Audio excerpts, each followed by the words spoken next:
USA ഏറ്റവും കൂടുതൽ വേൾഡിൽ ഏണിങ്സ് പെർ ഇൻഡിവിജ്വൽ വർക്ക് ചെയ്യുന്ന ഇൻഡിവിജ്വൽസിന് ഏറ്റവും കൂടുതൽ ഏണിങ്സ് കിട്ടുന്ന ഒരു രാജ്യമാണ് USA. അപ്പോൾ അതുകൊണ്ട് തന്നെ USA നിങ്ങൾ കൺസിഡർ ചെയ്യുക. കാരണം കുറേ കാലങ്ങളായിട്ട് നമ്മളുടെ നാട്ടിൽ നിന്ന് USA അധികാരം പോയിട്ടില്ല.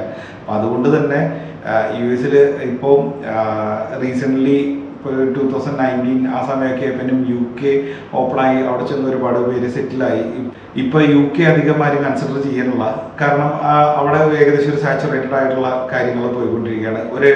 അതിനുശേഷം തന്നെ തുടങ്ങിയ ഒരു ട്രെൻഡാണ് നമ്മുടെ നാട്ടിൽ നിന്ന് ഒരുപാട് പേര് ജർമ്മനിക്ക് പോകുക എന്നുള്ളത്. ഇപ്പം ജർമ്മനിയും ഏകദേശം ഒരു സാച്ചുറേഷനിലേക്ക് പോയിക്കൊണ്ടിരിക്കുകയാണ്.